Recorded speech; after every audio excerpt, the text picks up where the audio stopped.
I'm so excited that you are all here. I know your days are very busy, and to come out and talk to us and help educate our public about what you do is really exciting.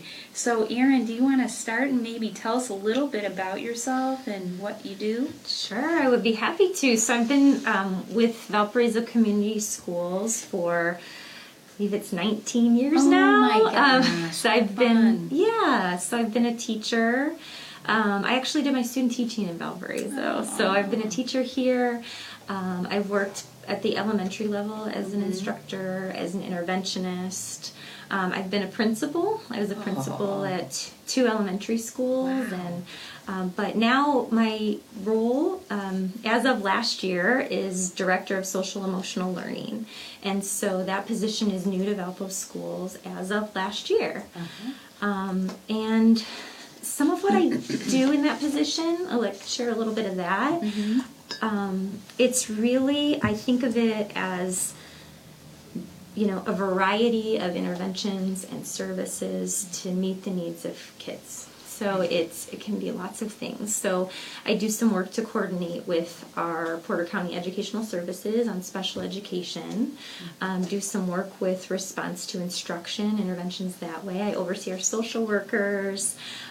We together work as the contact for students experiencing homelessness, foster care, and just lots of different things as push into classrooms, assist with students in classrooms, help teachers work on intervention plans with them. Great. So, and I think, as anyone in our audience can understand, when we were in school ourselves, there were always children who struggled. And those struggles could be for a various amount of reasons, both serious and not so serious, but they all need support. So how wonderful that Valpo Schools prioritizes that need, Erin, really.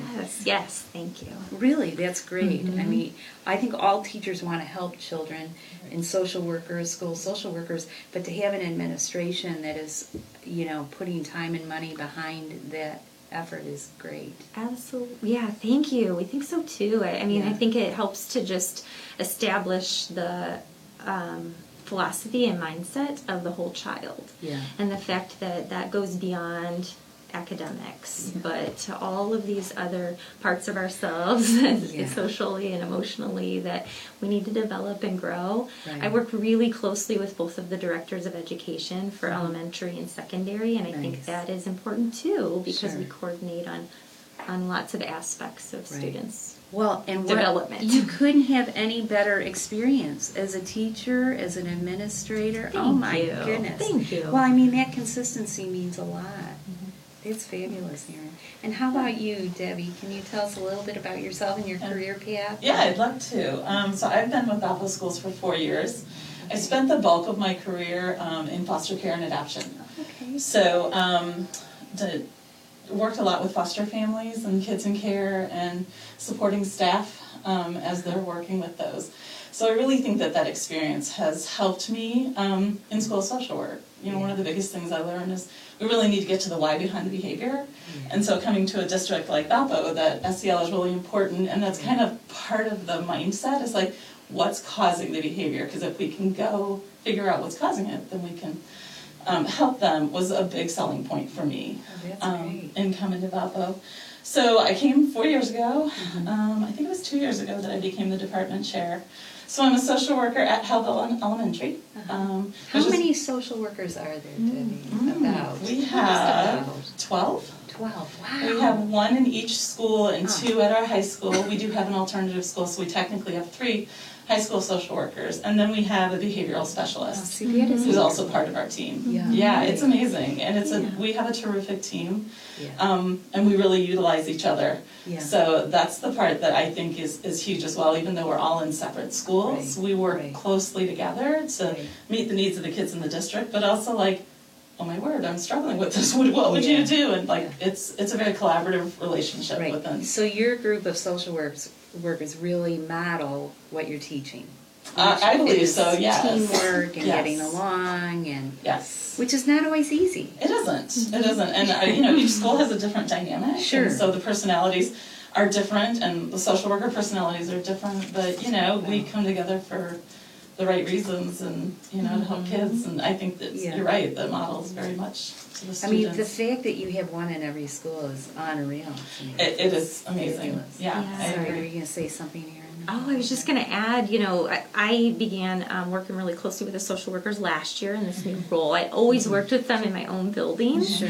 But I would just echo what Debi said about how each of them brings a similar mindset, a strong philosophy for doing what's best for kids, but different skill sets to collaborate and draw upon each other. And I think that because of that, they're just a really solid team of people. And I do like that aspect is prioritized. Having a social worker in every building is really important. We've seen the benefits of that.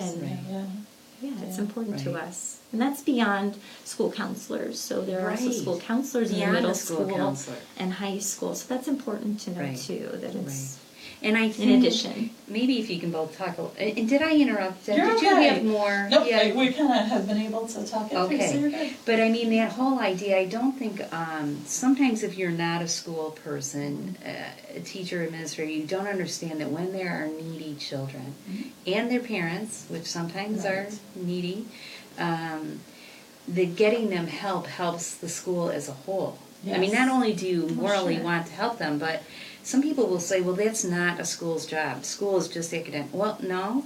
In order to have a healthy educational environment, you have to address these issues. I don't know, Deb, do you want to? I mean, I think the shutdown. So our last day in school was Friday the 13th, March. Friday the 13th. It was very appropriate. And there was a really quick shift on how do we get to kids, how do we service kids. Our department was very much, we know that we are the lifeline for some of our kids for food. We are the lifeline for some of our kids for support, you know, and so as social workers, our shift to still get to those kids and families who needed us most, and we knew that, was a huge struggle. And our tech coaches, because we have tech coaches in our district who are amazing, worked with us to, you know, set up areas where we could still reach out and contact and message our kids, and they could message us. And we do a weekend backpack and snack program and figure out how to shift that from being in the schools to all coming collectively together, and what that looked like and how do we best meet that need. And there was a lot of shift with that. I know some of our social workers were still meeting with families and trying to get them connected to resources in the community, especially before the unemployment help came in. You know, and so we just became, to me it was clear how much the community relies on the schools to meet very basic needs, which, right or wrong, it's where we are right now. And you know, so part of the struggle for us was like maintaining a healthy boundary. Because that's the other, you know, part of it is like maintaining a healthy boundary and helping to empower families. We used that word a lot over the summer. We wanted to empower families to not be dependent, but yet still be, you know, resourceful. And that's easier in a school day when the school day ends. But when everything shifted in March, it became a little more challenging. So I think that that's one thing that has been made really clear. And then like adjusting in. But I think our families really saw the assistance and that we were there for them. And I know at my school is socioeconomic status is higher than most in the district, and so the need is often perceived as much less. I always say it's just very different. But there were families who I had no clue had needs, and you know, I was able to connect with, and we were able to help and kind of get on some services and get resources out to them. And for that, I'm really thankful for the technology that we were able to utilize during this time. But it's a whole new learning curve for us also, just, you know, like... and I would just compliment the social work team, but also the food service team and so many teams that came together to assist in this, you know, the health services staff and the custodial staff and lots of that. But also I would say that what was really wonderful was watching our community come together. There were distributions of food for weekly distributions of meals. There were weekend distributions, and there was such an outpouring of support from our community to just come together and address whatever might be needed. So it was a way to just relationships, and building relationships is always a really important thing for all of us, and it afforded us another opportunity to build even more, or as kind of Debbie alluded, become even closer to families, or be responsive. And I like what you're talking about, the relationship and listening. Debbie, I'm hearing you, I'm thinking back in March last year, or still this year. What year are we in? Still this year. Unfortunately. Right, it is still this year. But, that thing of listening to what they think their needs are. I mean, we do a lot of that with Healthy Families. The whole idea of listening to not what we think they need, what you tell me what you think you need, number one, and that it's not toxic giving, charity, if you would. That I think the phrase is do in Healthy Families. You do for initially, you do with, and then you cheer them on. Yes. Because you want to empower them to be self-sufficient, and it sounds like that's what you do. I think that we work very hard to do that, with identifying the needs and then helping to connect them to the resources, that they, and nobody wants to be dependent, we all hit those times where we need it, but very few people want to live day in and day out like that. So I think that that's something that we've been able to help some of our families grow in. Yeah. Well, oh my gosh. I'm just so excited for you and so appreciative of what you do, because I know the need is so great, and you're doing a fabulous job of supporting that need and going with the flow, as we talked about, going with the flow of just technology alone is...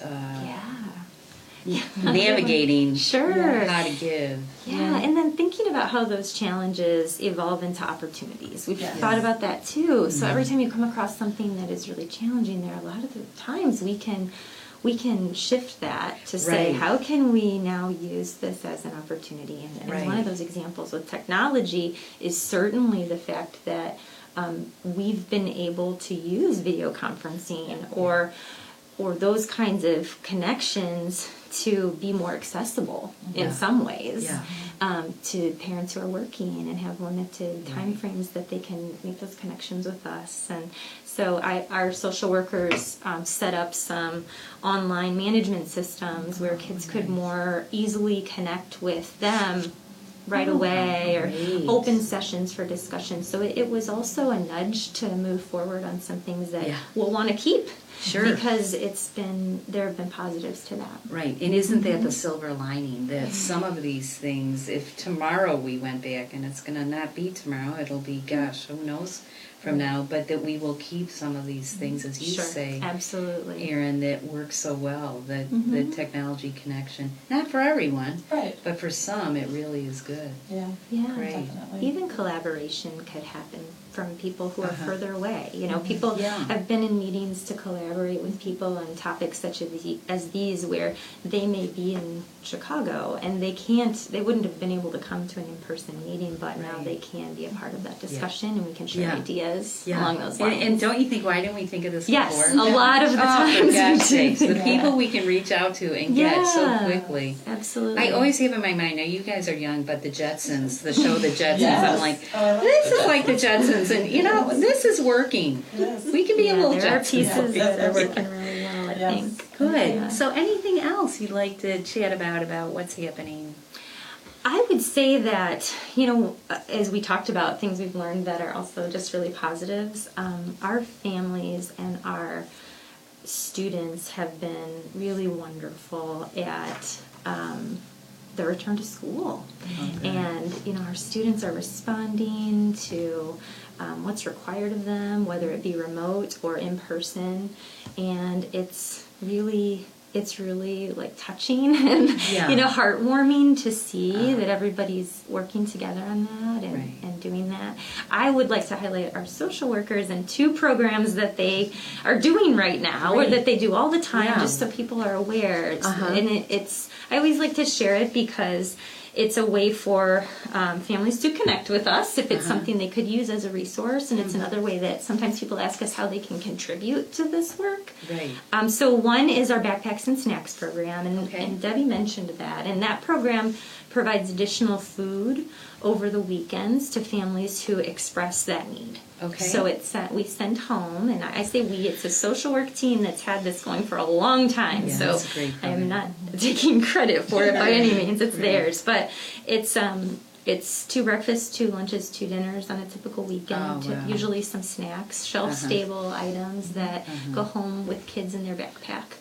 And we've seen that need grow nearly double this school Wow. year compared to the year before. So we think that there's pieces of that related to need with our current, situation. Sure. But I think also accolades for our social work team, who, again, when we talk about that technology, made it really accessible for families How to to sign up access for it. it and access it. Like, it's that- awareness. It's Yeah, awareness and It is. spreading Which the is half word. the problem sometimes, just making the connection. Yes. Got these beautiful programs, but how do you connect? Sure, and reach people who need Right. it. So that's one that's ongoing, and it typically has happened during the school year, but this past year we did it in the summer as well, just Nice. given the need, and we Oh, collaborated great. with food service on Well, and that. our food pantries, we knew, because we were in contact with them, we knew that our food pantries were very challenged at the Yeah. beginning of this. They were overwhelmed. Right. And so that was our big decision, like, well, this is something we as the schools can do to help the community as well. Right. And so,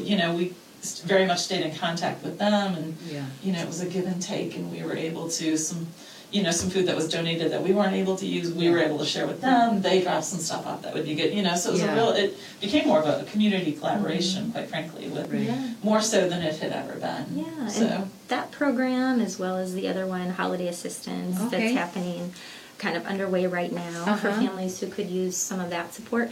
Both are entirely donor funded, Okay. and so that's, I guess, again, I would just like to say thank you to those organizations and businesses and individuals who help make it possible. Right. Mm-hmm. That's great. So Yeah. 2 programs, just to reiterate, Erin and Debi are talking about the 2 programs where you can donate if you're listening and you want to donate. Sounds like it's the pack and snack, what is it? Backpacks and snacks. Backpack and snacks and the holiday assistance. So if someone is listening, Erin and Debi, how would they go about donating? Yeah, they could reach out to me. So we reach out to our schools and we can let Okay. them know. And it would be, I could talk them through the different ways that could Great, happen. great. Mhm. So again, reach out to Valpo Schools, to Erin Or Hawkins. the school social worker, School your social workers. building. The administration building is where I'm at, so you Okay. can contact Wonderful. me there. Wonderful. Because I do think there are a lot of people out in the community that do want to help and don't know how to, and this is a perfect opportunity. Thank you. I know Yeah. we have Healthy Families has a depot that when families learn new healthy parenting behavior, they get points. yes. And when they get points, they come to the depot. It's diapers and beautiful Yeah. supplies, for the baby. So Yeah. same idea. I mean, I Yeah. think when people are in need, the backpack and the food and the holiday, especially with holiday this year, it's really tough.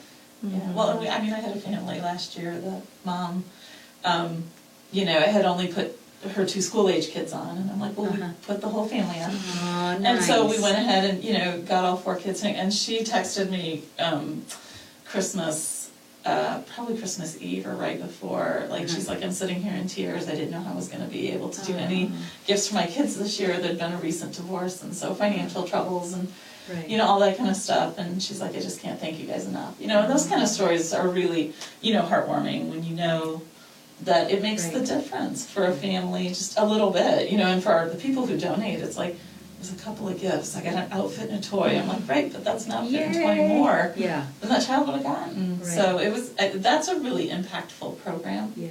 to families in need. Yeah, that's wonderful to hear. So again, if you're listening and you want to donate to this fabulous cause of what Valpo Schools is doing, just contact either any social worker on staff or Erin at the administration building to help out. And I love what you said, Debi, that any amount helps. Sometimes people think, Absolutely. if I can't buy Absolutely. hundreds of dollars of something, I shouldn't do it. No.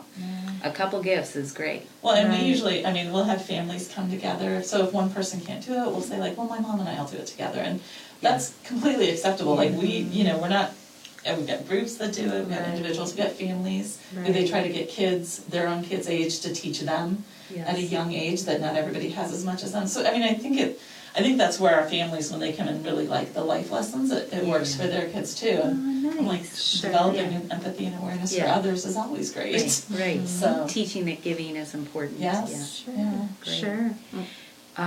Another question I would have is for any parents listening out there, and even if they have, Erin, you talked about your experiences and work with special needs students, and then you have students who need just a little bit of help, and then you have other students who don't need much, but maybe, I mean, if you're a parent out there and you have a child struggling with social emotional issues, anxiety, I mean, the whole social media thing, I mean, there's so many issues that the COVID has magnified because kids are more isolated. What should they do as, how would they reach out to you, or should they reach out to you, or what's the best way to reach out to you? I think the best thing for a parent to do is to reach out to their school building. So and whoever they would like to contact there would be really aware of how to get a hold of us if it's related to something we would do. So some parents feel most comfortable reaching out to the classroom teacher, which is great, and they could mention us if they think that would be helpful. Reach out to your principal, reach out to your social worker. You could reach out to me directly. I think that typically starting with your school is really nice because they would be able to, knowing the student, be able to really help support what could work best. And for those outside of Valparaiso District, because I know this might just be more than that, there are like school counselors in the buildings, and there are helpers, as Mr. Rogers says, in there. And so he could definitely, I mean, anybody could reach out to their school and ask for whichever position that would be in their building. And Debbie, how do you address parents who want to reach out but are afraid? They're embarrassed that they're not maybe feeling like they're a good parent. And what would you say to parents who are afraid or embarrassed or scared to reach out? I mean, from a social worker perspective, I would say I think it takes great strength to reach out. I think parents truly love their kids, and sometimes they do own it if their child isn't doing well enough. But they have to work through and obviously model that strength to their child. Kids watch a lot. And so if they really want their child to be comfortable with the help, they have to make the first step too. As a social worker, I honestly, there is no judgment. I don't know of a perfect family. I don't know of a perfect person, and mine definitely is not. And so, like, and I think, at least, I mean, for our team, I'm pretty confident in saying it for others, but I know for the people I work with, there's not judgment. You know, our first instinct is help, connect, resources. What can we do to make things better? You know, with the parents. So that, I mean, I hope that helps to hear that, because there isn't judgment with those kind of reaching out. As a matter of fact, you know, we believe that's definitely a strength. So if you're out there listening and you're struggling with something with your child, do reach out. As Debbie said, there isn't judgment. And the crazy thing is, I always say, if you reach out and for whatever reason you don't like what you're getting, it's okay. You don't need to be committed. But what's wild is you don't need to be as unhappy or struggling as you are, because there's so many resources. Everything you just both mentioned. Well, and I have had families reach out and they don't necessarily want the issue addressed in school. But we have, in our school district, we have one of our amazing social workers is a little tech savvy, and she has made a Google link for all of our community resources that we add. And so we can just send that link to families, and they can seek it out on their own to see which takes insurance or has a sliding scale, or do I need a psychologist, psychiatrist, counselor, therapist, and she's got those definitions on there.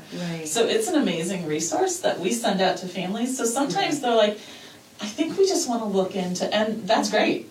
That's not something that we discuss openly. You know, that kind of information, and when a parent calls in, is need to know.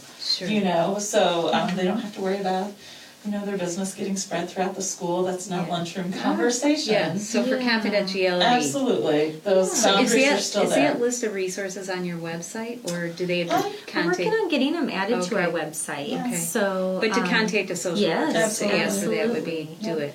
Absolutely. Yes. And just knowing that really our goal is to partner with families Right. and Yeah. to be solution seeking with them and work together with them. Great. So Great. just we ask that families do that, and it's so good for kids when we're able to do that. Oh, that's wonderful. Work together Well, it and sounds like you collaborate have a together. great team. We do. Oh my goodness, We do. you can tell. You can tell. So, Alison, do you have any questions, or Pam or Megan? Anything you want to add? Pam, do you have any thoughts? I love to hear about the therapy dogs. Oh yeah, we totally forgot. Yes, okay, so I didn't, and I also didn't mention that as part of one of the things under my umbrella. We So have a few. that's good though. It's all good things. So we have school therapy dogs that we have in our buildings. So right now, I am a handler for June, who's an 8-year-old golden retriever. She's been, when I was a school principal, she was our school dog. She went with me when my office was at the high school last year. She now spends some time at the administration building. But we do have a therapy dog program that puts a dog in just about every school. We have a couple we need to place this year. But it is a really amazing program. We have a litter of puppies that joined the brigade and kind of grew the program the last school year.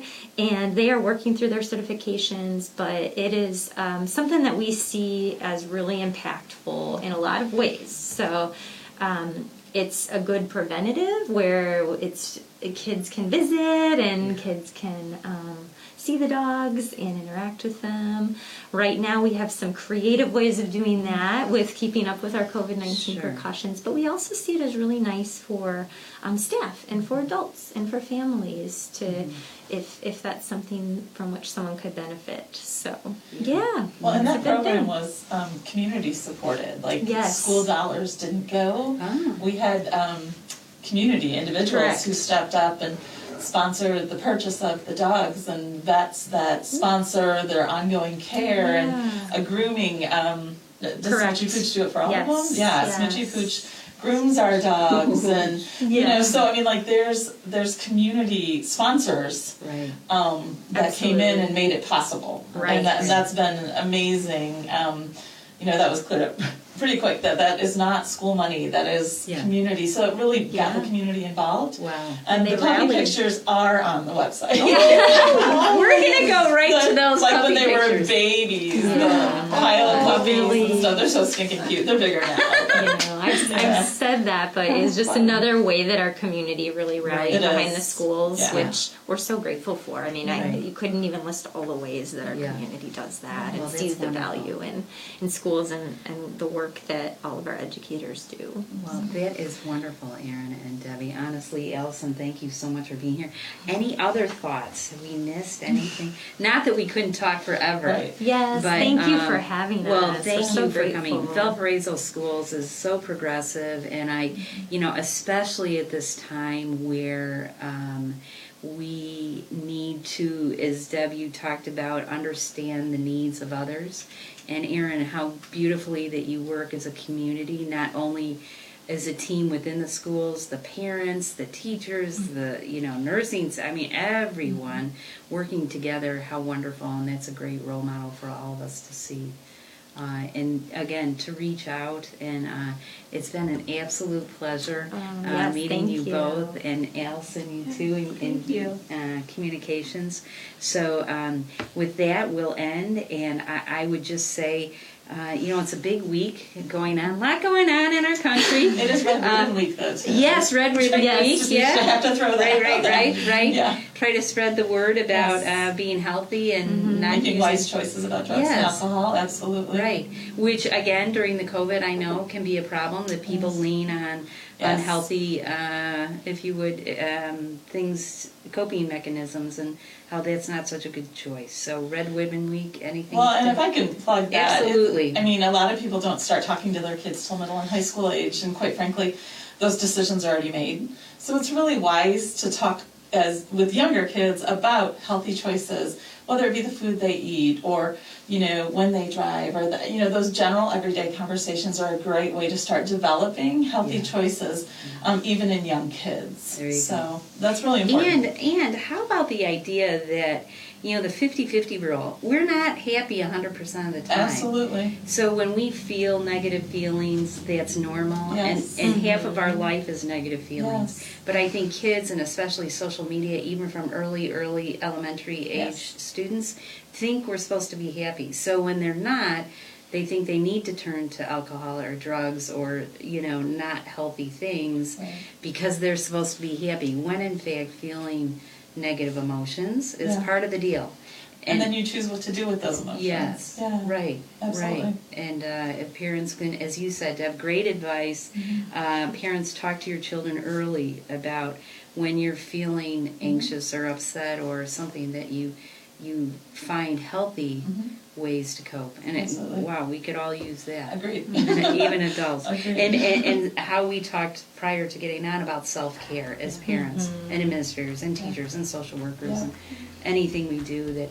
And we always end, is there anything else, guys? Okay. No, I don't think so. We're just so thankful. Well, you for are so inviting us. welcome. And I always end our little program by saying, well, today it would be go vote would be one, but also, be kind to yourselves.